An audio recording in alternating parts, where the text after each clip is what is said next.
she's discovered that water has a language, and water, regardless, let's say you wanted to give the word marriage to it. If you show this water the word marriage, or even just a wedding invitation, or two people getting married, essentially you give this image to the water for 30 seconds and then flash freeze it using her technology or her technique, it will show a ring oftentimes with a gemstone on it, or two interlocking rings. So what? Seriously. And she's discovered over 50, she's done 50,000 images. People are repeating her technique around the world. And so she's discovering this hidden language in water. Carrie, welcome. It's going to be so much fun having you here today. I'm really excited. Welcome. Thanks for having me, Angela. I'm really excited too. Yeah, super excited to dive into this stuff. Okay, where are we going to start? I mean, I feel like there's so much. Let's just kick off, I guess, with how you got into circadian biology and quantum energy. And yeah, just give the listeners a bit of background about you. Sure. So I've been in clinical practice now for 20 years. And it started out where, I've done a variety of things. So after graduating college with an undergraduate degree in biology, something made me transition. I was supposed to go to med school, or I had a couple of PhD programs, and something made me say, like, that doesn't feel right. And so instead, I got a massage therapy certification. So I became a licensed massage therapist, and I had never received a massage before. So there was something that was just calling me. Isn't that wild? Like, you look back, I look back, I'm certain you realize, like, you look back on it and you're like, there were things that were really, there were guides and there were signs and things all along. And so I went through this very Western undergrad understanding of the human body, and then the very Eastern energy flow paradigm with chi and the flow of chi and gathering chi through my massage therapy training. And in order to put myself through massage therapy school, I became a fitness instructor, personal training, so I opened this studio and was loving it. Like, things were great. I was kind of, helping people with their fitness or with their massage. And then about now 13 years ago, my first child was born, and my body just hit the wall. I, had this horrible combination of chronic fatigue, extreme fatigue, but insomnia. I also had horrible digestive pains. I couldn't digest a thing. I had muscle pain. I was just puffy and bloated. And none of the tools in my current toolbox as a clinician were moving the needle. And so at that time, I thought, I know what I'm missing: nutrition. So I struggled my way energetically through getting my master's degree. And I got my master's degree in clinical nutrition and thought, okay, I'm going to introduce the perfect elimination diet and the perfect supplement protocol to repair my gut, and then things are going to be great. And after months of taking handfuls of supplements a day, I was like, I think I got a little less brain fog in the morning, but nothing was really just like oh my gosh, I feel like I'm thriving again. And so I knew deep down that I was missing a very large piece of the puzzle when it came to what we need to support our health. And that's where I was, my child wasn't sleeping. I was kind of scrolling on my phone one night, which again, I don't recommend doing anymore. And I came across the words circadian and quantum biology through a blog article by Dr. Jack Kruse. And it opened the door for me to dozens of researchers who were talking about the body from the perspective of how our body interacts with light, with nature, with sound, how the water in our body behaves so fundamentally different than we were ever taught, and how we can use a couple of key strategies involving, let's say, light exposures, and we can essentially allow our body to come back into realignment. And so I implemented just a small number of those. And within 3 days, I felt like a new person. And so I thought to myself, there is something to this. And it's led me down now what I call this quantum biology, circadian biology rabbit hole. And it lays the foundation in everything I teach with every client that I have, regardless of what they're coming to me to receive support in. Wow, there's so much to unpack there. I mean, amazing. Okay, where should we start? I think that let's start with water before we move to light, right? Because this is super interesting, right? So we have it varies, doesn't it? If you go and do an in-body scan, everyone says, about 70% water. Often people come up a bit less than that, but we have a large percentage of water. I'm sure you're going to tell us the exact percentage. And I remember reading Dr. Gerald Pollack's book around the fourth phase of water, this concept of easy water, and then learning that if I put, I think, chia seeds, that they would create easy water, that there was easy water in like fresh fruits and things like that. But tell us more. Tell us about water and water in our bodies as well, and Sure. more about that. Oh, absolutely. I'm so grateful that you brought up Jerry Pollack too. I spoke at his water conference a couple weeks ago now, and his work was so life-changing for me, and to understand that the water in our bodies does not behave like the typical liquid water in a glass. So all throughout my undergraduate and even through my graduate school training, my massage therapy training, I just thought, yeah, the human body is by percentage about 70% water. By molecular count, it's actually 999 out of every 1,000 molecules in the body is water, because H2O is such a tiny molecule compared to the rest of them, and H2O surrounds everything in the body. So we have a lot of water inside of us.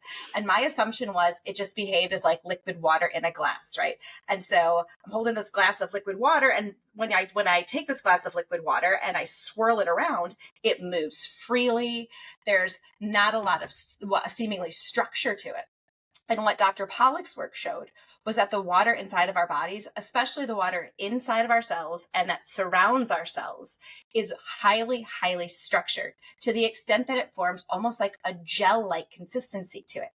And that when water takes on this structure, it actually has some special properties that keep the cells very healthy and full of energy. And so one of the things that he discovered is that when water takes on that structure, which it's designed to do naturally next to biological surfaces. So we're designed to have a bunch of biological surfaces in our body that structures this water into what Jerry calls the fourth phase, or easy water, exclusion zone water. And there are things in our environment that destroy exclusion zone water, and then there's things that we can do to support it. But this exclusion zone water itself has a negative charge to it, which is unlike typical water. If I were to do some chemistry math and add up all the protons and electrons essentially in liquid water, it would be neutral. Water would be fairly neutral. Whereas water in its exclusion zone state, this gelled fourth phase of water that's inside of our cells, it's negatively charged. And so forever researchers have been saying, okay, yes, a cell has a healthy intracellular charge to it, a negative voltage. And in order to keep that negative voltage, cells are pumping ions in and out. And, they're really looking at it from a more membrane perspective of getting potassium in and sodium out. And Jerry said, but wait, what if it's as simple as we just never realized that the water had the negative charge? And as we maintain that negative charge, that's synonymous with a healthy cell that's full of vital energy to run all of its cellular tasks. We need that water in that certain structure for proteins to function optimally, for DNA expression to take place. And when we are drained of that exclusion zone water, it's synonymous with draining a cell phone battery. There comes a critical threshold where a cell phone battery drains to a certain extent and you can't run certain programs. You can't download a video, you can't live stream anything, you can't use the camera with a flash. So you're really just resorting to the essentials, especially when it drains to a very critical threshold, when maybe you can make an emergency phone call. And that's what happens in the cells. As cells get drained of this exclusion zone water and that healthy negative charge, you start to see pathologies present themselves. The final one is ultimately cancer. A cell that's drained completely of its, or to a certain extent of its negative charge, a critical threshold, the cell gets the signal to divide uncontrollably and can become cancerous. So this for me was like, wow, I was looking at everything else, and water was really the main thing all along, especially in the understanding of it in this fourth phase of water where it holds this negative charge. So interesting. So, I mean, when we're looking at water then, right, and obviously there's just so much being said about water at the moment, and you should have a reverse osmosis filter and the plastics and things. I remember years ago, before anyone was really talking, when I was practicing as a lawyer, before anyone was really talking about plastics, I just loved Evian water. And it's just such nice water, right? And then you're like, it's in a PET bottle and it's not good. I guess the question here is, obviously we know microplastics and nanoplastics are bad, but what about the differences just in water that you're putting in, like one spring or mineral water versus a tap water versus osmosis water, which actually, until it's remineralized, is kind of dead, right? It's because it's just had everything taken, and then you have to add everything back. It just makes it very curious then as to what about the water we're actually putting in. Sure, absolutely. So some of the water that we drink actually does become this intracellular water. A lot of the water that is intracellular is what our mitochondria make. But let's talk about the structured, the water that we consume, because it can play a healthy role in healthy total body hydration to begin with. And so it's definitely something I teach my clients in my community. And you're right, there is a big time difference. And we have to ask ourselves, the difference between something just, it's like, okay, yes, it's H2O. So, and you drink it and it's fine. The body doesn't know the difference, right? Between tap water or distilled water or reverse osmosis spring water. So that's kind of like the mainstream viewpoint. It's like water is water. It's not a big deal. And my experience clinically is that that's absolutely not the case. Tap water contains, like you said, lots of potential for lots of toxins, from heavy metals to fluoride to chlorine to pharmaceuticals and microplastics even. And so I think that number one, when we're drinking water, we don't want to add toxicity to the body. And so we want to try to filter out those toxins. And the best two ways to filter out toxins are reverse osmosis and distilled.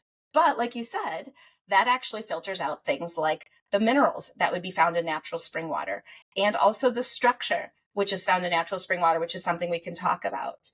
And so I find that people who kind of think that they're doing a one step better, which would be, okay, well, I know I need to filter out this, so I'm drinking a lot of distilled water. That water oftentimes runs right through them. So it might be good if someone's doing like a kidney detox or a detoxification of some sort to kind of flush the system, but it's not well absorbed by the body. So if you're currently drinking, the water you're currently drinking is water that you are drinking and peeing out every 20 to 30 minutes, likely your body is not absorbing that water. And the reason being is that in order for the body to absorb the water, it needs to have the adequate energy in the water, which is minerals, and information in the water, which is the water structure. And so if someone is drinking distilled or reverse osmosis, I tell them to remineralize it with a little of either ocean-based or earth-based minerals, which are the types of minerals we would have encountered in something like natural spring water. That gives the water a slight charge that we want to pull in and absorb it a lot better. So that would be a good way to essentially enhance the vitality of the water that we're drinking. And then secondarily, to structure the water. Because when water is put through these kind of harsh filtration processes, the water loses structure, which means the water changes, these H2O molecules change how they hang out together in the water. And we now know through a lot of extensive work that water from this natural spring, or let's say a healing spring, or something like, let's say Lourdes, where there's documented miracles and major health reversals with it, that water is highly structured in terms of, if I were to blow up how the water interacts with other water molecules under a microscope, a really magnified microscope, the water would be in these little geometric clusters. And those geometric clusters are information. And it's information for my body to use to take in to kind of bring my body back into homeostasis, back into alignment. And so natural spring water, having bubbled up through the surface of the earth under so many different cycles of nature, passing through the different layers of rock, it's picking up minerals, which is charge, and it's picking up information that it holds in its geometric structure. And so we want to add that structure back to our water as well. And there's many ways that we can do that, which I want to dive into. But I mean, that's really interesting what you're saying there, because I remember being raised Catholic as a child and actually making a trip to Lourdes and looking at the people had like hung up, you know, if they were disabled in some way, and they gave out like the holy water, as they called it. And it was interesting because, you know, as I kind of then started studying, you know, more spirituality and text and Buddhism and things like this, thought, well, you know, maybe those people actually had just connected, right, with the energy of being free from their illness, and that it was down to that vibration. But you've added a whole new dimension here that had never occurred to me, the water, which, you know, at the time I thought it was because the priest was blessing the water, but actually the water has, as you say, structure and information. So information then, well, let's talk actually first about remineralizing it, because I play around with different ones, just so I think people listening are going to want to know this. Sure.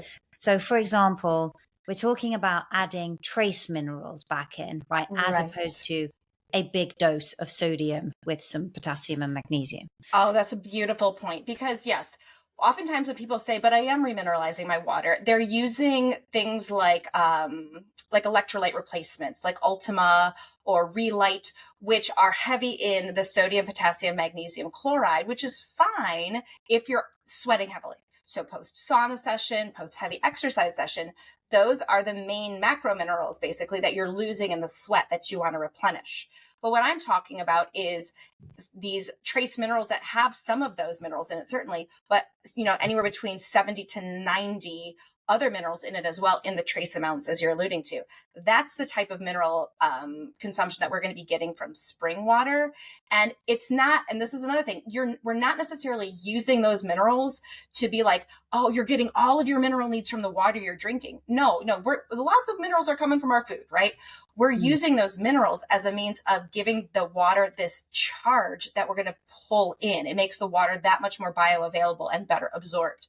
And so I love ocean-based versions of trace minerals. I can give brand recommendations if ever you want, and earth-based versions of trace minerals. So things that contain essentially fulvic and humic acid would be examples of earth-based minerals.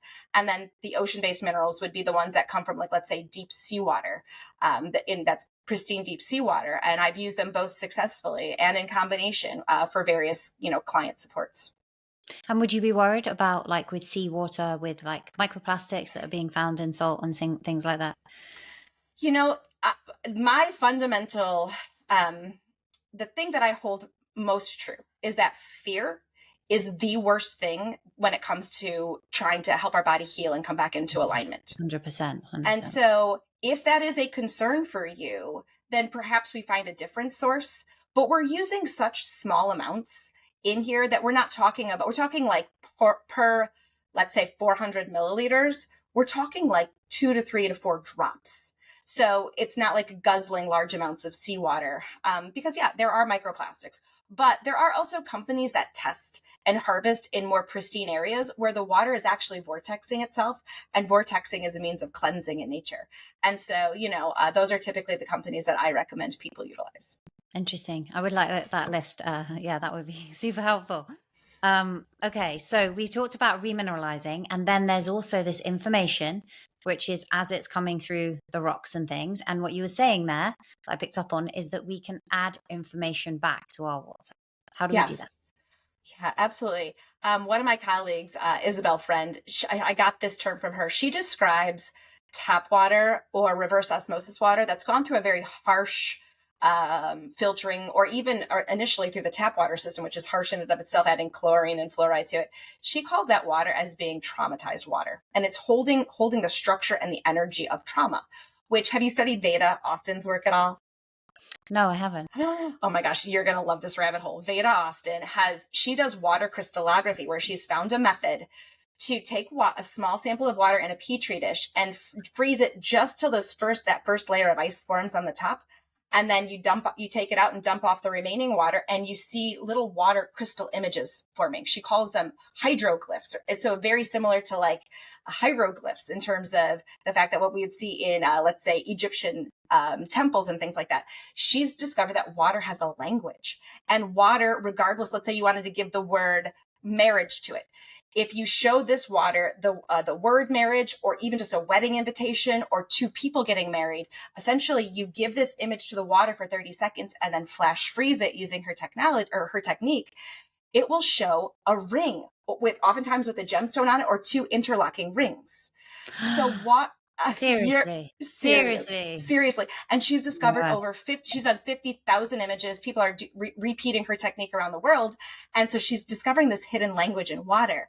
But what this means is that water is a responsive antenna. You're giving me goosebumps, Carrie. I'm really sorry. I don't normally interrupt my guests. I mean, it's such cool stuff. And so water's a receiver. And so if water is receiving the energy and information that we're giving it, and then structuring it in a certain way that can be seen on the macroscopic level through her technique, but also then on the microscopic level through how I was talking about how the water molecules bond and hold these geometries, then I would want to be aware of what energy and information was given to the water before I consumed it. So that's why I think prayer and gratitude is one of the best ways, simplest ways, free ways that we can impart a higher quality energy and information, a more coherent style of energy and information back into the water. So I simply will take the water and swirl it, because a vortex is an implosion. And when things implode, it pulls in. And so I'll swirl the water to create a little mini vortex. And then I will just say a prayer of gratitude. Carrie, I don't know if I can you hear me? Because I can see you talking, but I can't hear you. Oh no, I can hear you. But it happened twice, and I didn't know if, because it says to me, actual recording is higher quality, but I've lost your sound for some reason. Can you hear me now? No, can you hear me? Bear with me 1 second. Sure. I'm wondering if it's, I don't know what that is. Hold on. I'm just going to check with my son if it's the internet.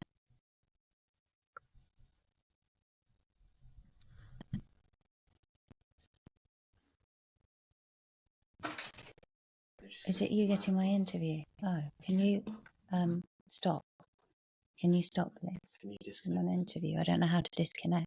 Just go to settings and turn off audio. Where is that? Can you hear me, Angela? No, I think it's my end. Okay. Give me 1 second. Okay. I won't be a second. Okay.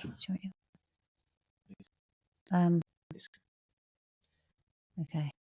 Do you mind, can you let them in, please? Sorry, Carrie, can you hear me now? I can hear you okay. Do you mind yes. talking? I'm so sorry. That's Something fine. happened there. Okay. I'm trying to think where we go back to, if you don't mind explaining it. So I think we got to basically, which bit because you were talking about the water and then the vortex and then basically, and then blessing it. I got to the point where if you were expressing gratitude and prayer, then that could affect the water. I was thinking about how it might affect my water inside me, but yeah, you could bless. Yeah, it totally affects the water inside of you too. We can talk about that. We can come on to that afterwards. But then you're explaining something and you were doing this and I didn't catch it. Yeah. So. Okay. Perfect. I can go back to that. So shall I ask the question again? Shall I do that? Sure. Is it easier? Yeah, well, it's easier if it's easier for your editing team. That's totally up to you. I think otherwise they might clip you halfway where we lose it. Sure. So I can't remember what I'd asked you now. What was it I'd asked you about? Well, maybe you can ask about, ways to structure the water, and that would be... That's what, in fact, that's what it was. Yeah, sorry. Apologies for that. Okay. Mm-hmm. So when we're looking at, we've been talking about remineralizing the water, but you also mentioned about adding information to the water, which is super interesting. And that it does that through the earth, right? As it's coming up in the spring water. How can we actually add information back to our water? So this is a great topic, because this really then starts to it expanded my mind in terms of, if water in a glass can do this and can receive energy and information, then what about the water in my body, which I think we're going to talk about. But that being said, I want to draw you to Veda Austin's work, which is this wonderful woman who is doing water crystallography and showing that water is a responsive antenna, and it's able to receive, let's say, an image or a word regardless. So the word marriage, a wedding invitation, or a picture of someone who was just married, the water will flash freeze. She's got a unique technique to freeze the water until the first layer of water is frozen, and then dump off the rest and take a picture of it. And then you could search the water for images. It'll show a ring with a gemstone on top of it often, or two rings interlocked together. And she's repeated this 50,000 times with different symbols, and it is repeatable. She just presented her repeatability at Dr. Pollack's water conference a couple weeks ago, and I got to see all of these, what she's now terming hydroglyphs, or how water expresses itself when it receives certain energy and information. So if water is doing this at the macroscopic level, it's literally organizing itself to respond to the energy and information in the environment. In her version, it's water crystallography. Water in a glass is doing that as well, but at the tiny, tiny microscopic level, where we would need a quote unquote quantum microscope to see how the water organizes its geometric bonding. But we know it does. And so one of the best ways to do it is also, I think, one of the age-old ways, and that's prayer and gratitude. And so it's something that I think, unfortunately, a lot of us have gotten away from. But water, because it's such a responsive antenna, I want to make sure that if this water has been traversing through my reverse osmosis system, or distillation, or the municipal tap supply, that I'll remineralize it, and then I will swirl it. And I swirl it because swirling creates a vortex, and a vortex implodes. And what does it implode? It can implode energy and information. And so then we'll vortex the water. I hold it to my heart, and then I just give a little prayer of gratitude. And that in and of itself can literally change the geometric structure of the water to make it more coherent, better information for my body as I'm pulling it in to my bloodstream and circulating it throughout my body, which is why we know drinking structured water, even as soon as 1 month, like 1 liter of structured water a day for 1 month can improve blood pressure, HRV, metabolism in terms of metrics like body fat mass, can improve the autonomic nervous system balance. It can improve markers of stress resilience. So, I mean, we know that the body is taking in the information because it's H2O, right? The control group just got the unstructured water, but it was the structuring of the water itself that showed these different changes. And so I find this to be powerful in terms of understanding how we can support our bodies through simply drinking water, but then also through how the fact that we're, essentially by molecular count, 99% water, and what we can then do to support our body with things like our thoughts, our emotions. This is pretty like magical, isn't it? It's like kind of goosebumpy. I mean, when you were doing that and you were swirling the water there, you can also use these little motors, right? Where you swirl the water and then that helps to structure it. And that creates, is it hydrogen water? That won't create hydrogen. That will just create that structure. It'll help to create the structure. A lot of these devices say you can create hydrogen water. A vortex. If you get a specific bottle, right? So there's certain bottles that will, like little water bottles that will. Yes. So some of them have a technology. The vortex alone isn't necessarily enough to make the hydrogen. So me doing this isn't necessarily going to make added hydrogen into the water, vortexing the water. But yes, there are bottles that can do that. Yeah. And what are your thoughts around hydrogen water? I love hydrogen. Well, think about this, right? If 99% of our body is water and water has 2 hydrogen molecules per water molecule, that means that the vast majority of us is hydrogen. And I mean, this is a segue, but we've been taught that the only way that we get nourishment is through food. And my communication with breatharians and people who just live a deeper connection with nature, who are still consuming food, require way less food, because we now know that sunlight can essentially generate hydrogen in the body when it strikes our skin. And that hydrogen can fuel our bodies. That is an energetic fuel source that we take advantage of. And we just are unfortunately disconnected from the ways that we can do this naturally these days. But it's another beautiful topic to go into in terms of how nature can provide us with added energy. Yeah, I'd love to go in there. It's funny, isn't it? Because when I teach this protocol for people to follow called SHIFT, right? So sleep, hormones, insight, fuel, and training. And I always say that fuel, you break it down into flow, right? It's food, light, oxygen, and water, as in oxygen for breathing. But yeah, it's super, super interesting. I want to stick a little bit with the gratitude and the kind thoughts and things, because the thing that's immediately coming to mind is that experiment that I think was done with rice, 2 jars of rice, and one was going off and the other wasn't. Was it in Japan? And then these students were asked, or it was labeled. I think even the jars were labeled, were they not, with like beautiful or like hot or ugly or something. And then I think the students had to go up, and how that changed. What remind us of that, because the thing that's then coming to me is, what about all the thoughts we're thinking? We all beat ourselves up, and how is that affecting our water? Well, that is I think a great question. And so that was Masaru Emoto's work, who wrote a book called The Hidden Messages in Water. He wrote a lot of beautiful things on water. And in his lab, this is a lab study that he did where he had a jar of water. One jar had the water and the rice. And over the course of time, when water and rice are together, if the circumstances are correct, the bacteria in it start to ferment it and make this beautiful fermented rice water, right? That's a very healthy thing to consume. And then, so he had 3 jars actually in this experiment. One that he tended to, and, every morning he and his lab assistants would go up and say good morning to the water and, hi, how are you? You're beautiful. You're doing great. The other one, he said, I hate you, you're ugly, you're worthless, right? Those types of sentiments. And the other one was just ignored. And both the water that was tended to lovingly, but started bubbling. So if anyone's ever done any lacto fermentation, right, you start to see the presence of these little bubbles in, let's say, your sauerkraut, and you start to realize, oh my gosh, that's the beautiful bacteria doing their magic, transforming that, preserving it. So that's what happened in the one that was cared for. The one that wasn't cared for started to kind of like turn black and nasty, and the one that was ignored got moldy. And so both of those were equally perceived as bad, right? Like both the negative words and also being ignored was also another picked up by the water as lack. So essentially the water and the bacteria and the rice didn't have the energy or the information to create this beautiful rice water substance.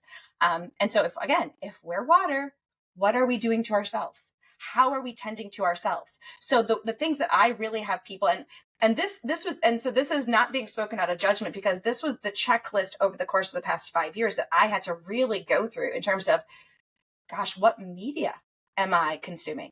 Because over the course of COVID, there was a lot of fear-driven media, and as I went down different rabbit holes, it was fear-driven for me. And so it was like, okay, like how can I shift my relationship with how I consume my news sources in a way that feels like it's not putting my body into that fear-based state? And then it was, what about self-talk? I also was like, well, you're a fitness instructor. Why do your legs look like that? Or you're starting to get wrinkles here. I mean, it's easy, right? It was easy for me to get into that loop. And so as I started to become aware of water, it made me aware of these types of things. And so now as I start my day, I go outside and I earth myself and I set my circadian rhythm, and gratitude, a prayer of gratitude is my very first thing. And it just sets the day so beautifully. And I've gotten so much better, again, just through just practicing these things, recognizing if there's a negative thought towards me, towards someone else, if I'm starting to go down a rabbit hole of like anxiety and fear, it's like, I have a brake system now to be like, stop. My body actually knows to communicate this to me. And whether it's me, whether it's my guides, my guardian angels, it just feels like to me, like through the lens of water, I've come so far in how I tend to myself with my thoughts, words, and actions. And this is not just me. I've seen this happen with so many people in my community as well, as they begin to understand their bodies through the lens of water. So beautiful. That's amazing.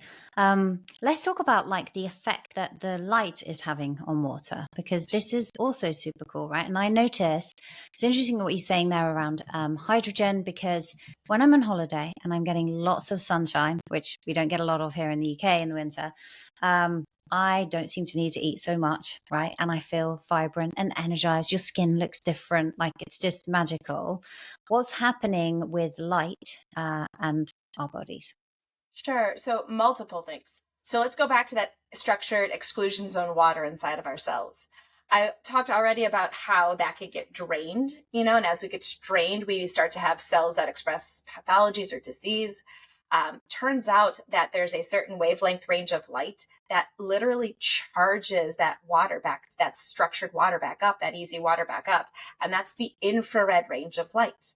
And so thankfully, sunlight always contains at least 40 to 50% of its wavelengths coming to us in that infrared spectrum. And so unfortunately, modern lighting has omitted it. We don't have infrared-based lighting anymore, or at least it's hard to come by. That used to be the incandescent bulbs.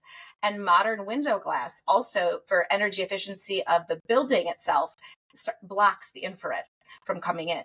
And so we are living in infrared deficient environments these days. But when we go outside into full spectrum light, and it doesn't matter if it's rainy, cloudy, foggy, sunny, it doesn't matter. It's always there. We soak that infrared in and it recharges these water batteries inside of us, this exclusion zone.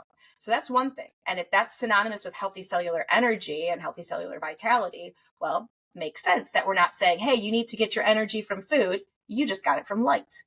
The other thing that water does is we have melanin in our skin.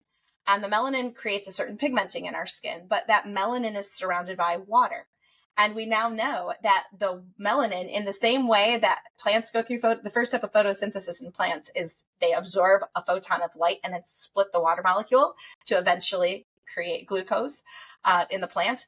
Humans have melanin in our skin, and we receive light and we split the water molecule in the melanin in our skin. And then that's molecular hydrogen. That hydrogen then can go anywhere it's needed to help reestablish energy in the body. So that the hydrogen, essentially you want to view the hydrogen as an electron donor. It has 2 electrons in it that it can give. And if negative charge or electron rich bodies if that's the name of the game when it comes to healthy cellular vitality, it makes sense that we can maintain that vitality or build that vitality through light exposure on the skin. So, I mean, it makes so much sense, right? Why we feel so good on holiday, because we're swimming in Totally. the sea, we've got our feet on the sand, we're earthing, and then we've got all Earthing, this right? gorgeous light coming in. What about in winter? You were saying it doesn't matter if it's cloudy, but then we're wrapped up because it's cold. So presumably we're not getting so much of this. I've heard that, for example, like if you're using an infrared sauna blanket, bamboo is quite good for the light passing through.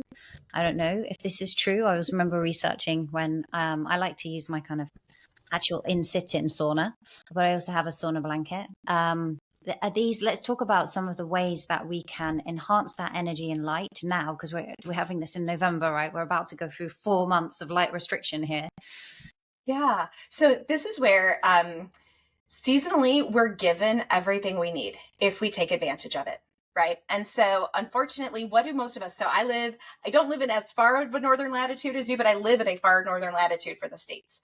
And what did I used to do when winter would come? Well, I could care less about the light dark outside, right? So I'd make it bright inside all the time. I would crank up my heat and I would refuse to go out in the cold. I hated the cold. I just wanted to avoid it and pretend like it wasn't there. And so I never experienced darkness or true winter darkness. And I never really got adapted to the cold. As soon as I started getting cold adapted, which means going outside as the temperature changes and just try not to bundle up as much as you did. Allow your body to heat up naturally. What is body heat? It's infrared. And so we've got little tiny mitochondria inside of us that are designed to actually make infrared for us in response to cold. So clever. Right? It's just, we never, and so now, as soon as I get cold adapted, if I want to do a cold shower, a cold plunge, go on a walk outside in the cold, my body's making that infrared for me. I punctuate that with saunas, right? I don't think I need to do aggressive cold plunging in the winter. I can go outside and get it when I need it. And so that's why I think these Scandinavian countries have this beautiful, rich history of sauna use and a long list of research to show how beneficial regular sauna use is. And I think the mechanism of action is that sauna is a rich source of infrared. And that infrared then is being pulled in by the exclusion zone water and maintaining that cellular vitality, that cellular charge. If we weren't going to be around sauna, then we would have been around campfire. And campfire is also rich in infrared. So again, another means that we would have been heating up our interior environment that would have brought that infrared from the sun into the house in the form of fire. And so we've just, kind of had modern ways that kind of allowed us to divorce ourselves from these sources of infrared so we can bring it back in by becoming cold adapted. And then, go ahead and have access to a sauna or something that gives you that source of heat so you can keep your battery charged all winter. And what about the difference between infrared sauna and a traditional sauna, which has been studied in the Finnish studies? Are you saying that as soon as we get hot, we start to produce infrared? Well, when we get cold, we start to produce infrared. Sorry, when we get cold and we're heating ourselves up. Sorry, it's that way around. You're right. Anything that's making us sweat is essentially heating us up. And that heat is being absorbed by us, whether it's a little bit deeper tissue penetration at first, which would be more the infrared, or whether it's more surface topical. Either way, we are heating our body up. And as we're heating up, that's just by definition, we have more infrared inside of us. So we are creating a bigger exclusion zone if it's depleted anywhere. Interesting. And then I guess if you have an infrared sauna, then you're also getting that light spectrum coming through as well. Sure. Yeah. Mm-hmm. Interesting. Okay. So the idea would be then to train yourself to withstand the cold a little bit and try to have bare skin, would it be? Well, interesting. The mitochondria that heat us up are just on the tops of our collarbones, the shoulder blades, the backs of the shoulders. So that would be the most important place to, hang on, I'm going to start that over. Sorry, editing team. I just broke my headphones doing that. I have a new set coming in soon. No worries. Okay. Yeah, this is okay. So the mitochondria that heat us up are on tops of the collarbones, shoulder blades, so on tops of the shoulders, between the shoulder blades. So I tell people, when you go outside and you want to cold adapt, just try not to wear that scarf.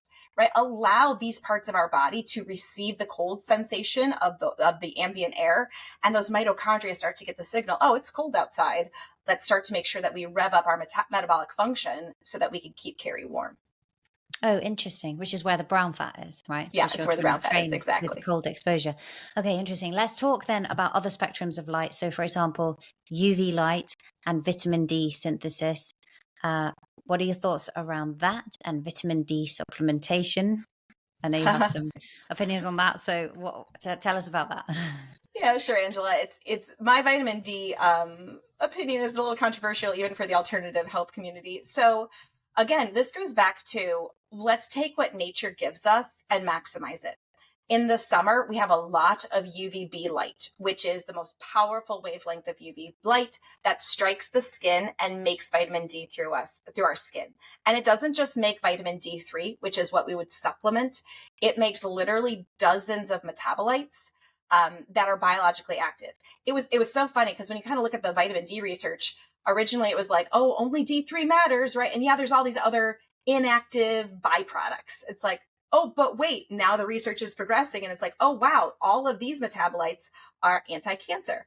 All of these metabolites are, supportive of liver health. So it's just like, you start to realize that the body is not stupid, right? The body makes these metabolites for various reasons, and we just haven't figured out what those are yet.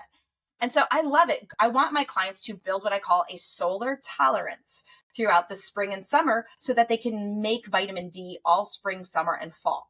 And so that way, then they can saturate their liver stores, they can saturate their fat stores with plenty of vitamin D. But it made no sense to me that in the winter, when in my location, I literally can't make vitamin D for 4 months, why would I have to supplement higher and higher doses of it in order to maintain some blood level of it that gets tested? And so research came out very recently that shows that in the winter, melatonin, which is a hormone that we produce in our pineal gland upon exposure to darkness, melatonin acts similarly to vitamin D in the body. They run the same programs. And so in the winter, what do we have more of? Darkness. So we get an opportunity to make more melatonin in the winter.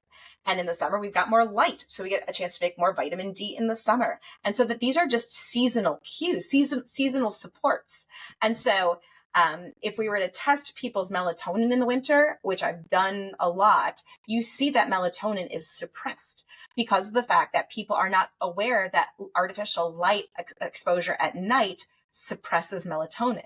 And so perhaps we're tracking the wrong biomarker all winter. Vitamin D is supposed to be lower because the sunlight's not available.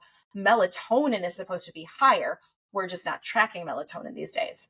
And so now, unfortunately, vitamin D has become a big supplement industry. And if people are experiencing benefits with it, I'm not necessarily going to pull someone off of it.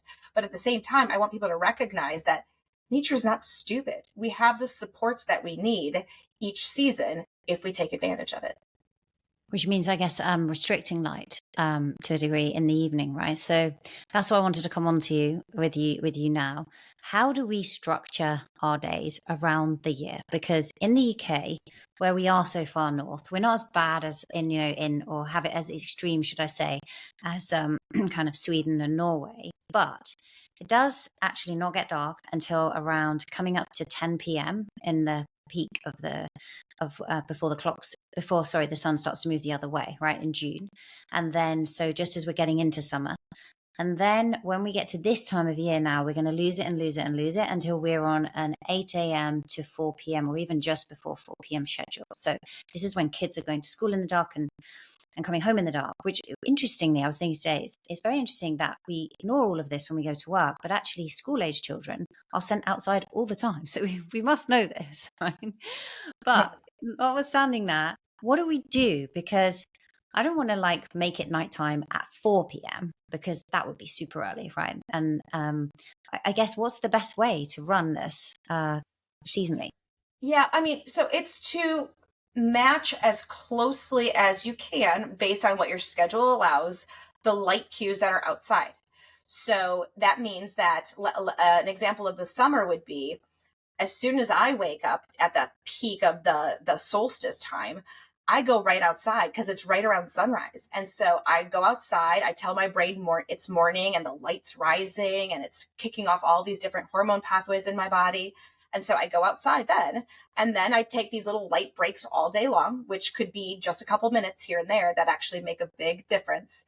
And then at night, I don't really worry about blocking the artificial light a ton, wearing different colored blue blockers, because I'm typically asleep, before the sun actually sets. Or I'm going to bed right when the sun's actually starting to really dim the sky. Sometimes in the summer, I will put on my orange tone blue blockers, which I can show your audience in a second. In the winter, so we just had the time shift, but before then, sunrise was around 8:17 in the morning, meaning I was getting kids ready for school, getting myself ready for work when it was dark outside. So in that instance, I don't want to artificially tell my brain that the morning has started. I want to delay that as much as possible to give my brain a seasonal variation. So that's the key, to say, oh, it is darker now than it was, let's say, in June, July, August. And so to do that, I wake up and I wear orange tone blue blockers. So if people are watching this on video, I'm wearing an orange colored lens, and these orange lenses block the blue light from penetrating through. Blue light is the color of light that my brain uses to tell time of day, because it literally changes gradually all day long, increasing in amounts from sunrise till when the sun's at the high point in the sky, then back till sunset, and then it disappears. So if I'm waking up and it's before sunrise, I don't want to signal that we're in the middle of the afternoon, which would happen if I wake up and stare at my cell phone screen right away, or flip on all the lights in the house, because those are very dominant in the blue wavelength range of light. And so I've gotten used to keeping it dimmer in the house. I've got light bulbs these days too that you can get from companies like Block Blue Light that have zero blue light in them, but they allow you to, pack lunches, get kids ready for school, shower, those sorts of things. And so those are the lights that we use. And so then it's not until I actually drive the kids to school that I'll be wearing my yellow toned lenses. I don't feel safe driving in orange. And so I'll wear my yellow toned lenses. And then as soon as the sun comes up, I go outside and I sync up with it as much as I can. On the other end of things, sunset's going to be for us around 5:00 here. Soon. And what I do, if I can, is I just make the house, as soon as we get home, we make the house dim. And as soon as I don't really need to be, let's say, operational, or as soon as I'm ready to kind of wind it down, I will again put the orange tone blue blockers on. Typically no later in the winter than 7 or 7:30, depending on, again, kids' schedules. And it really calms the brain down. It signals darkness. So I'm putting these on 2 hours earlier than I would potentially in the summer months, where I wouldn't be wearing them at all. So again, I'm signaling there's no blue light. That's the signal that nighttime is happening. And then in the winter, I do use the red ones a lot, because red blocks the blue and dims things. You have someone who's dealing with any form of insomnia or an inability to fall asleep, I have them get both the orange and the red, because the red makes your brain produce a ton of melatonin. And so you really start to signal darkness. And so with these strategies, you can kind of carve out seasons. It might not be perfect, but you do want to show seasonality, that there's a period where there's a greater period of sunlight and brightness, and you make that vitamin D on your skin and all those things. And there's a greater period of cold and darkness. And again, through key strategies with blocking blue light and with maybe getting outside and cold adapting, you can do that. Very interesting, because melatonin is also an antioxidant, right? So we want more of that. Yeah, really powerful. I think that's part of the reason I believe that the shift work, unfortunately, indicates over long decades. It's not if you do shift work, is it, for a few years, that some people have a higher risk of things like breast cancer. What's interesting there is the advice you were saying to actually to sort of simulate a later sunrise. And I do want to get into times of light with you, because I know this. What about for people like myself who are listening, who like to exercise at 5 a.m. because that's the only time I can really fit it in? Would you have someone like me? Because that's difficult, isn't it? Because almost there, I'm taking advantage of that morning cortisol, getting the workout in, and then I come back, I feel fantastic. But unfortunately, in winter, it is dark outside when I'm doing that. For people that are listening and have that routine, what would you suggest? So I have them bring their blue blockers to the gym. Typically driving now, or depending on if you ride the subway or something, you can walk safely with the orange tone blue blockers on and travel on public transportation, no problem. If you're driving in, typically drive with yellow lenses, and then wear the orange tone blue blockers during your workout. because you don't want, you're setting what's called a Zeitgeber by elevating your body temperature and your activity level. Zeitgeber is time giver.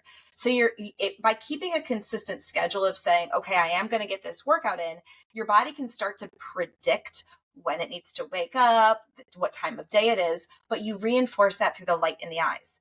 And so you don't want to wake up necessarily, go to the gym, get that hardcore workout in, and then tell your brain, which the gym light typically does, that it's, 1 o'clock in the afternoon, right? 1300 hours, because it's just really kind of a confusing jump from being dead asleep to, oops, you missed hours and hours of your day. And now hormonally speaking, neurotransmitter speaking, you got to be at 1 o'clock in the afternoon. Interesting. I've noticed actually in the gym I go to, they have a time, and I think it's 6:30 in the morning. So when you go in, the lights are less, and then at 6:30 in the morning, it all goes bright. Yeah. Which is maybe they've thought a little bit about this. Maybe a little bit, yeah. Maybe a little bit.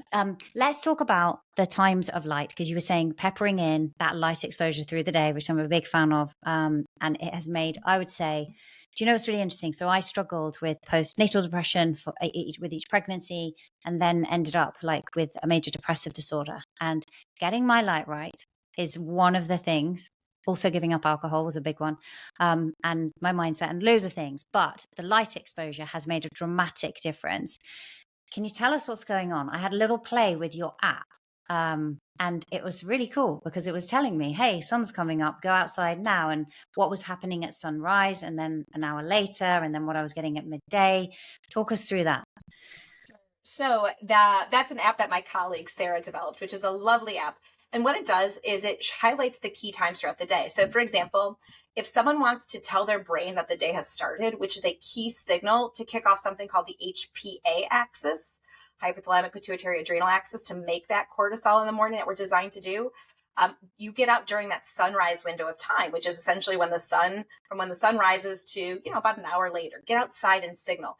And it doesn't take a ton of time. We're talking a few minutes here and there. And so you get out there and you signal morning with that. And that actually balances out your adrenal hormones and your reproductive hormones. It supports your thyroid axis. So it supports the thyroid because it tells the thyroid gland which organ systems need to start revving up throughout the course of the next, essentially 12 hours, 24 hours. And so you get a lot of communication that happens simply through getting that morning window of light at sunrise. When the sun reaches a little higher in the sky, when it's 10 degrees above the horizon, it's called UVA rise. And that's when ultraviolet A appears. It's the first appearance of ultraviolet light. I find that the body keys in on transitions. So for example, from before sunrise to when the sun crosses the horizon, that's when you have basically from red and infrared being dominant to now blue and red and infrared, they're equal. That's a transition sign that kickstarts all of these different pathways. When UVA appears, that's another transition. And that actually starts to transform neurotransmitters in the brain to optimize levels of serotonin, dopamine, norepinephrine, epinephrine. So things that actually help people feel really focused and motivated for their day. Then a little bit later, that's UVB will appear, and that's seasonal depending on where you live. And that UVB on the skin will make the vitamin D. So then you can get outside, make that vitamin D. Then again, I like to, as the day is ending, I like to check in with it because it's the lowering amount of blue light coming from the sun as the sun goes closer and closer to the horizon. That's telling my brain that the day is ending and we need to start to prepare for a period of sleep and restoration. And again, I'll check out, I'll be outside. If I can be outside at sunset, I love it.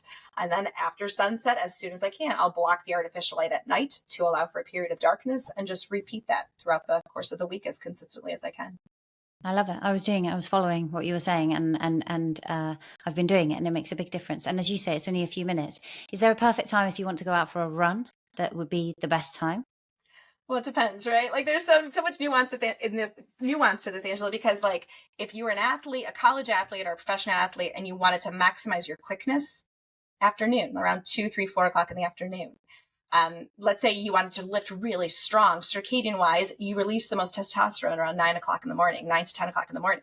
So if you're looking to build strength, I would say if you're looking to go outside for a run or a walk, the biggest bang for your buck just to feel really good is UVA rise, because of all of the neurotransmitter magic that happens to kind of balance out that. It also is very important for thyroid function and metabolism. So I find that the one thing that people won't want to give up once they implement it consistently enough that their body starts to crave it is about 20 minutes of a run or a walk at UVA rise. Which is an hour after sunrise. About an hour, but yeah, if anyone wants to get it, go to the app stores, Google Play, the App Store for iPhone, and go search for the My Circadian app. You program in your location, and it shows you exactly when these times are, because they change throughout the year. You know, and that's the cool thing too that I've learned, right? And that's what I learned too, is like, oh my gosh, the sun rises here now on the horizon when I go outside in the morning, and in the middle of summer it was rising over there. And so you just start to develop a different relationship with light, with nature, with the signals. And I just find that to be so important. Yeah. So cool. What about when you're wearing contact lenses? I know that some of these things are reacting, right, with the photons of light, with the amino acids in the eyes. And yes, I'm someone who wears lenses and sleeps in because my eyesight is just so terrible. That's the thing, right? If you're speaking to someone like myself and you've got eyesight where you have to spend, I mean, I have glasses, but you have to spend quite a bit of money to get them that thin. Just from a very young age, I had that.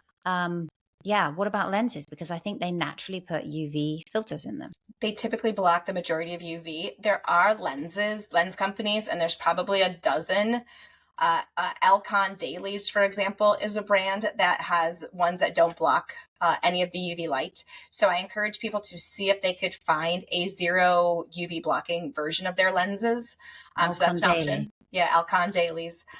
The other thing then would be, don't put your contacts in until after that, if you can. So it might not be a run in the morning, but it's a walk around the neighborhood. And then periodically, if you feel safe, like slide the glasses down the nose and just soak up all the natural light frequencies. But also the human body is smart. It's recognizing not just the UV light during that time of day, but even things like the changing brightness. And so I find if you do it consistently enough, the body learns what it needs. And so it starts to do the things naturally. You just do have to be consistent with it. Yeah, you're right. And I think that's what's happened to me. And then you also wake up naturally. If you keep training the time you wake up, then you do just wake up, which if you've been out to a dinner party or something could be quite annoying, right? It's like, true. Here I am, 5 a.m. and I wish I hadn't stayed quite so late. But there's your circadian clock. Yeah, it's quite interesting. Now, there was something that I saw you talking about that I think would be very interesting here that I made a note on. You were talking about the Schumann resonance. Tell us about that.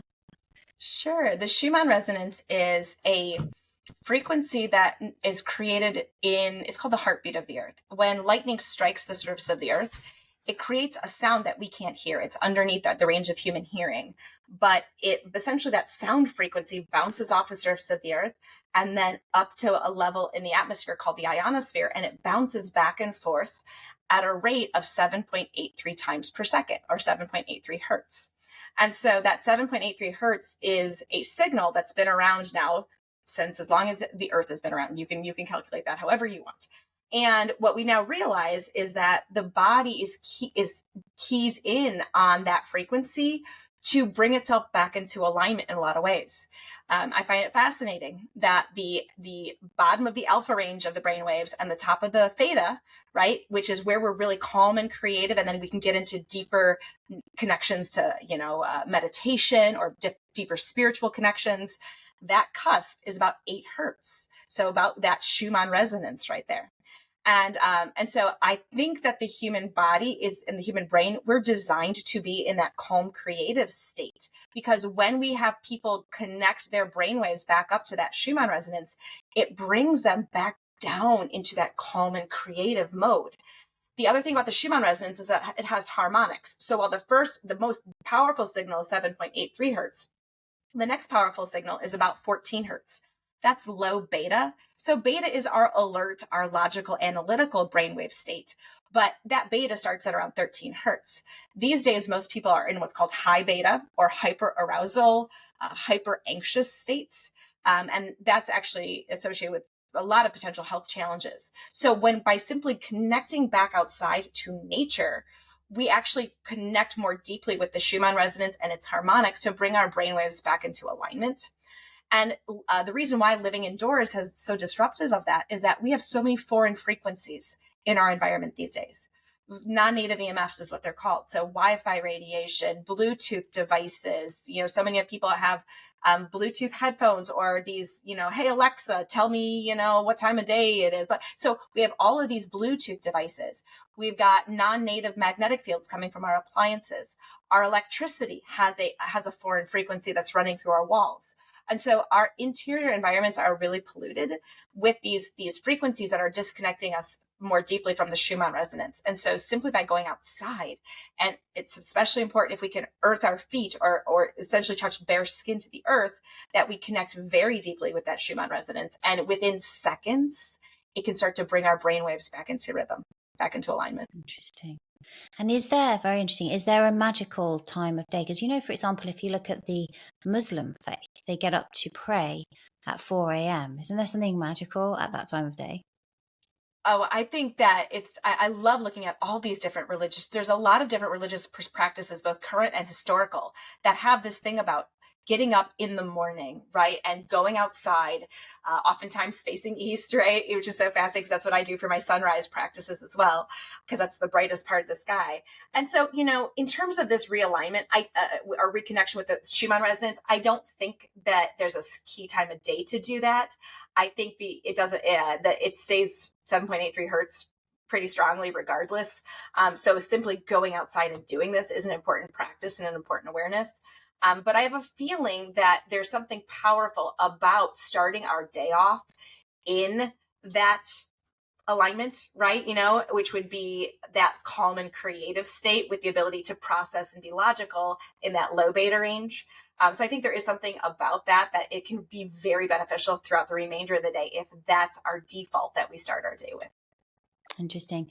And what about any thoughts around sort of vibration and energy, and looking at like Hawkins' map of consciousness? I mean, actually thinking about what you've been saying and the water and structuring the water and light, it seems like apart from, we always think we've got to think our way out of these situations or into something new, right? But actually physically, there's a lot going on. The body is communicating with the mind. How can we elevate our frequency, and how much do you think that's playing a part in attracting situations and people into our lives? I think it's really key. And I think it's very much a missing factor when it comes to understanding manifestation.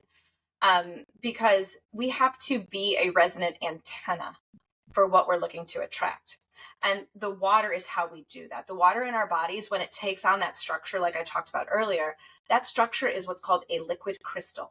The molecules are arranged in such a way where they look like it's a crystalline arrangement, but they still have some fluidity like a liquid.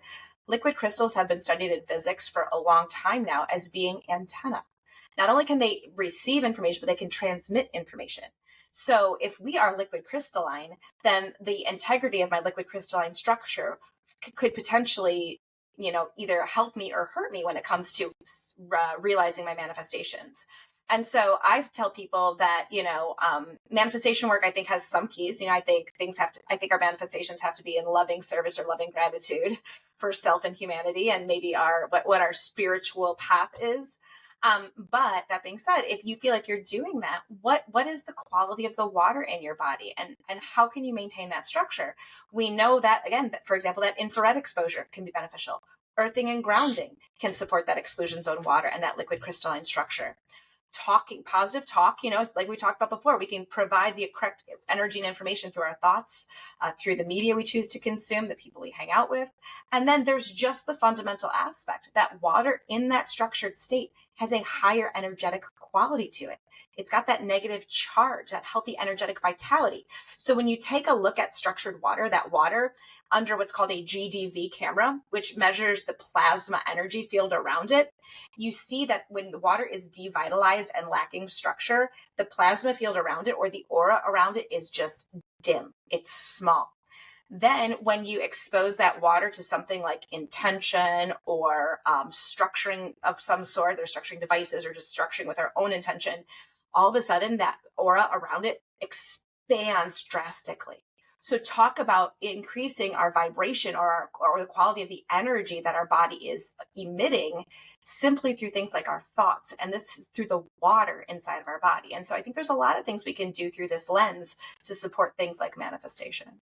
Amazing. And how much do you think the pineal gland is acting I think as it's this huge. antenna?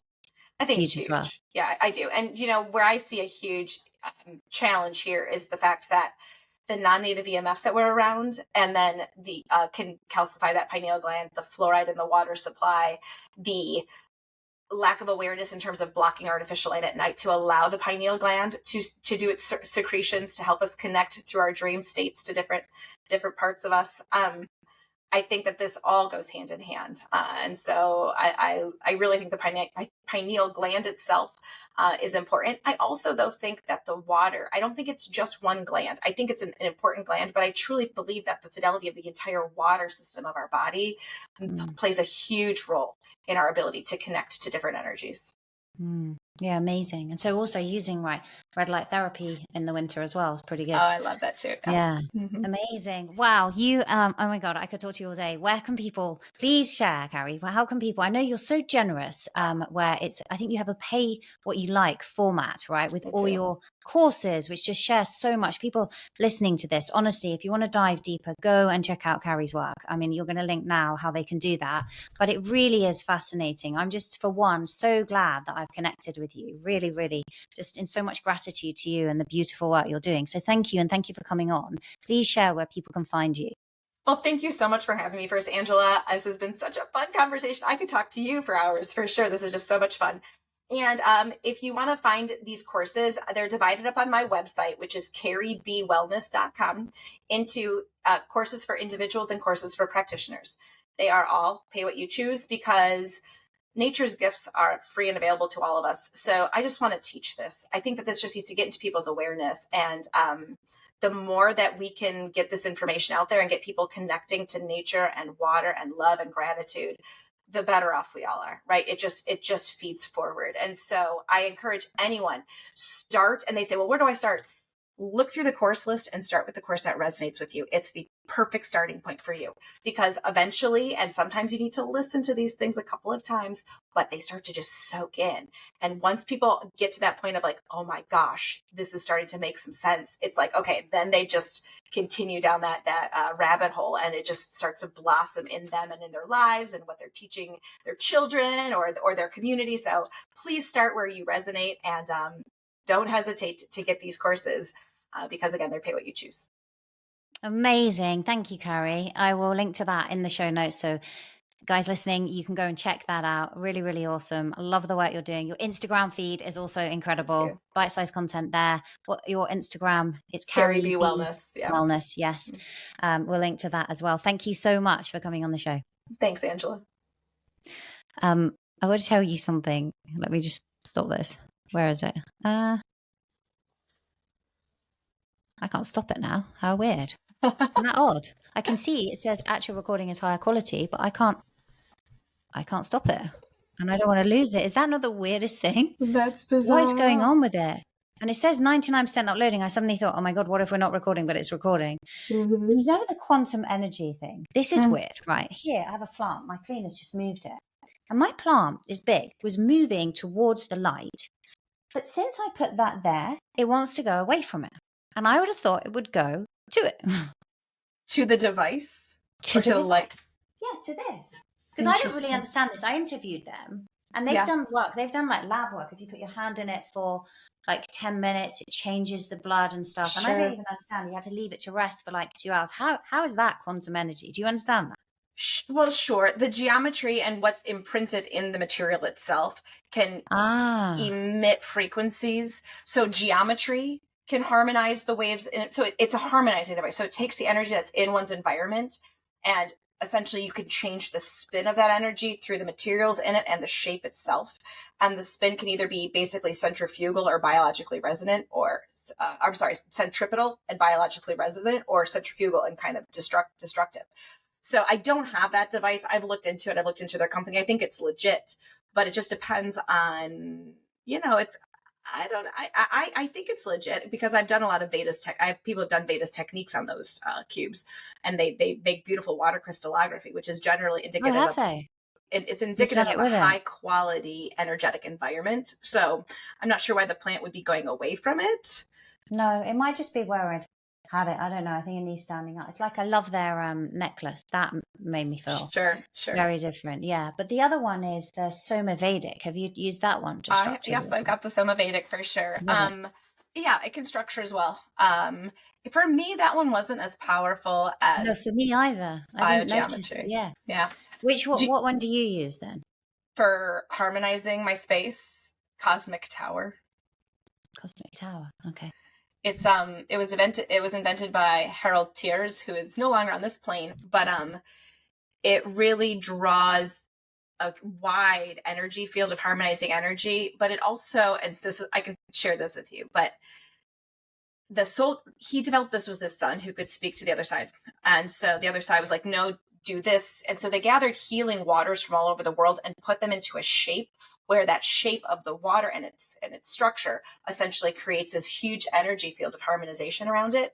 And with it comes also it's such a powerful antenna and such a powerful essentially vortex that you can connect to higher density energies and beings. And so I've had this experience as well, that it really increases intuition drastically. It increases connection for children. Children are powerful when it comes to this and their ability to feel. Up to what age? 7. Because you know what's weird is I have like a lot of intuition around stuff, and when I did the brain mapping, I'm kind of very much on the theta, to the point that they were like, your brain's really fast, but it's almost like the handbrake's on a little bit, and so they would, like, the neurofeedback was to dial it up. But I think I also don't want to lose that, right? Because I think that is what gives me that. It also makes you a bit gullible and very hypnotizable, you know, when you do like this and you're that rapid eye movement. Sure. Yeah. It's super interesting. That's super interesting. Do you do any neutral pendulum testing? No. Do you know my husband's mother used to do, well, she used to wave a necklace when I was pregnant to figure out if it was a boy or a girl. And at the time I was practicing as a lawyer, and I was like, this is just weird, really. But how does this work? Well, so she was probably doing yes/no dowsing. This is a neutral pendulum, which based on its, can I read your energy field really quickly? Yeah. So based on its based on how it spins, or based on the wavelength, let me just make sure that this isn't polarity. Oh my God, is that just like spinning now? Yeah. So it's not polarity, because polarity would pick up on this thing, but it's you. Yeah. So this is your wavelength. This is your energy field. And so then you could hold stuff, or let's say I take people through their supplement list and stuff, and depending on if it strengthens their spin or weakens their spin, I can speed it up. Go ahead.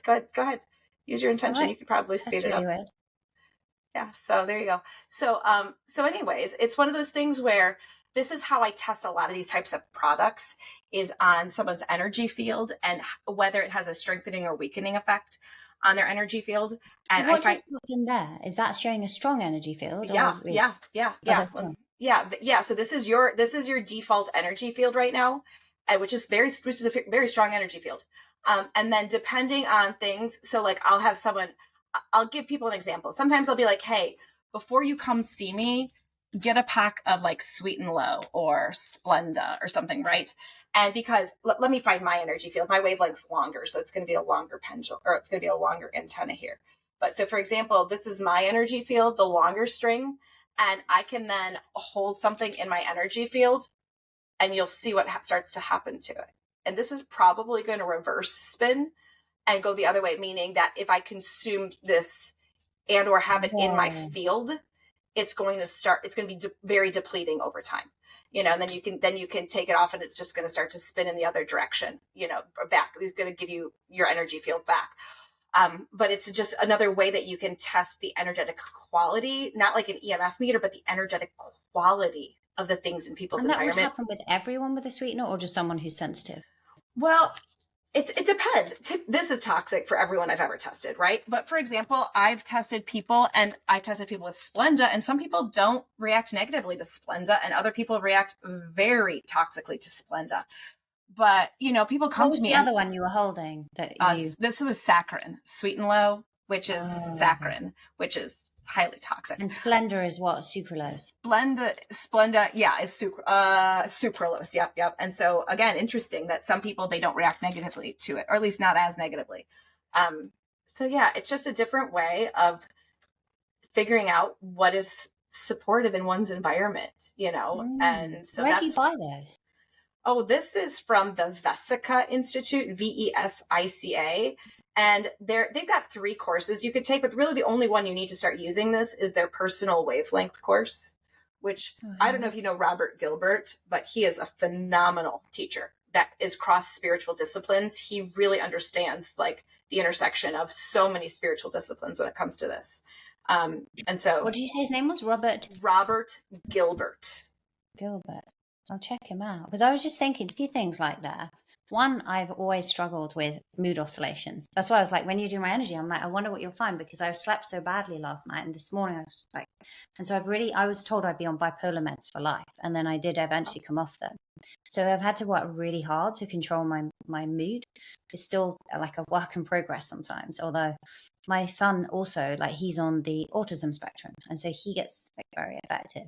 And so I was just wondering how much this stuff could help him, how much it could stabilize my kind of moods, because I'll go really high, then really crash, Sure. Well, what you can do, I mean, so obvious. So it kind of depends on like what your tools are in your toolbox.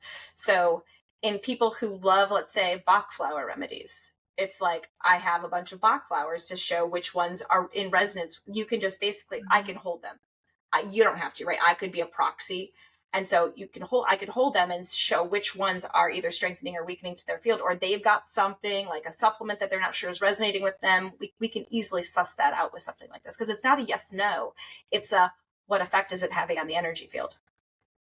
Really interesting. And the field. That's your biofield that's coming. That's your biofield. Yeah, your aura, your biofield. It's the field that both informs your physical body about how to come back into alignment. So if the field is weak, the body is weak, but also the body's systems are reflected in the field. So it's kind of like a feedback system. And so we can see what's happening in the field to understand how something will be affecting someone's body. Interesting. It's so interesting, isn't it? That's why when you're near someone, you can like feel their energy. Totally. Can't you? Totally. You can tell. Even through a screen. I had one guy turn up. He pitched to come on the show, right? This was a while back. And I forget his name, but he was some kind of biohacker, and he'd written a book on psychedelics, and he wanted to come and talk about it. So he pitched, he'd gone through everyone to actually get on the show, because there's so many people we turn away. And he'd come through, and then he lands on, and he basically said that he didn't want to talk about that, and that he wanted to talk about spiritual stuff. But behind him, Carrie, it was weird. I immediately, when I saw him, I was like, I don't like this energy. It wasn't all positive energy. It was like, there was like some darkness. And so I immediately got this thing, and I was like, I don't like it, but it's really freaky. Yeah. And so I said to him, I was just, when you're running through and you're like, I'm confused because I thought we were talking about psychedelics, and I was trying to prep, and I was thinking my audience will like it, but your energy seems off. And then all of a sudden, as I asked him, I was like, so you don't want to talk about that at all? He goes, you know what, Angela, like this, he goes, your energy is bad. I'm not doing this interview, and hung up on me. And I literally just got off a coaching call with my group, who said, oh my God, that was an amazing energy call. But it was an instant thing. I've never had anything like it. And I was like, what is your energy? Because it's really weird. That's wild. Even now, as I'm saying it to you, like I had to delete the recording because I couldn't even have him on my energetic space. Do you know what I mean? I totally know what you mean. I totally know what you mean. That's wild. Ugh, I actually have like bad goosebumps from that. Like, ugh, like this feeling in my gut. It's really intrusive, like a dark kind of spiritual energy. It was horrible. And then one of my like group members, she was like, I'm not following, am I? And I had to check because I didn't want to tell anyone who it was. And I was like, no, don't worry, you're not following him. But yeah, it's creepy. I'm so sorry. That's cool. Oh. Energetic barrier, golden light around Angela. No, we can do a cleanse after it. Right. Exactly. All right, I have to go, Angela. Oh my gosh, I could talk to you all the time. Such a pleasure. But you too. Let's connect at some point again if we can. Yeah, even if it's just like No, I'd love to. What's the best way to connect with you? Are you on WhatsApp or? Yeah, I am on WhatsApp. So yeah, you can find, did I give you, I don't know. Did I give you my phone number? Is that the best way to find me? Maybe in the podcasting. I don't know. 24. Oh yeah, I think you did. So it's but 1. Go. 1. Sorry, 241. Well, no, it's 1248. 1248 is your WhatsApp. That's the first. No, that's the first 4 numbers. 470-0103. So 1241 No, I'm sorry, 1248. I totally messed you up on that one. 1248 1248 470 0103. Okay. Yeah. Okay. Okay. And if you find me, just make sure I know it's you, because some creepy people can get to you on WhatsApp. Oh no. What, as in randoms? Like because when I first set things up and my business started to grow a couple of years ago, I didn't realize that my home address and my phone number were on receipts. And I was like, we gotta shore this up. This is not So just make sure you text that's your name, because otherwise. I'll say it's me. I'll send you a message and just say, hey, it's me, and let's keep in touch. All right. Thanks, Angela. And if you're up for it, we'll do some nice reels I don't know if you're that'd be so much fun. I'd love to share these reels. This was such a fun conversation. All right, amazing. Thank you. Take care, won't you? Yeah. Bye. All right, bye.